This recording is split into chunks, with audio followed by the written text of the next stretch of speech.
It's the 50th anniversary of the first ever graduating class from Memorial University's Faculty of Engineering. When engineers in Canada graduate, they can take part in a secret ceremony to receive their iron ring. Now, for the first time ever, the university is opening up that ceremony to outsiders. Now, if this is something that you didn't know about, let me tell you. Class 74 was the first graduating class, and we were a bunch of new faculty. Very, very, very small group, headed by Bruno and 2 or 3 others, and me. No engineering building then. In 1963, Memorial University hired Ross Peters. Back then, there was no engineering degree. But 2 decades later, he became the dean of the entire program. We were unknown. No one knew who we were. And whoever knew who we were said, well, what are they doing? They can't do anything down there. So we first had to establish some reputation. And one of my first objectives was to establish being better known in the rest of Canada. Thousands of graduates later, and the department has that reputation, along with a long list of successful graduates. You name a company, a country, they're there. There's a whole bunch work in southern U.S., Texas, for example, big oil companies. We do a lot with oil and gas, naturally. A lot has changed since the days of this black and white footage, and more change is coming to the super secret ceremony engineers hold for their iron rings. My third one. You undertake it for yourself, that's all.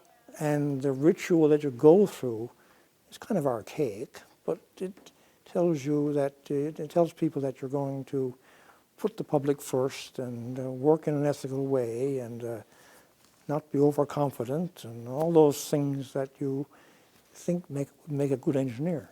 That's what it does. This year, we're celebrating the 50th anniversary of Camp 20, which administers the Iron Ring ceremony to every engineering graduate of their own free will. Camp 20 is the local chapter of the Iron Ring at Memorial University. Jin is the chief warden, one of the 7 folks who keeps the ceremony running. In your final 2 years, you've heard about Iron Ring, but you didn't know anything about it because it was kept very hush-hush. I think even classes today, if you go down to their homerooms, they would have the countdown clock or something on their whiteboard, how many days leading up to Iron Ring. For decades, they've held it in private. No family, no friends, no one but other engineers. Until now, when they've opened it up. There will be things that will tie it back to the original ceremony, language. There will be artifacts reflective of Newfoundland engineering that will tie this whole thing together.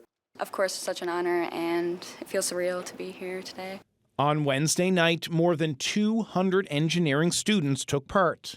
Past few months have been very stressful and very hard to get through, I guess, but today the vibes it's perfect, everyone's smiling, and I think we're all really happy to be here. Next year, this event will be at the Holy Heart Theatre, which holds a lot more of the public. But with 50 years in at the engineering school, the former dean doesn't see the school slowing down. The world is coming into some difficult times, as you well know, to do with climate change and all that. And engineers are not going to stop it. Some might, some will work, but they're going to have to adapt. And when you're going to adapt, you're going to need engineering for that. Jeremy Eaton, CBC News, St. John's.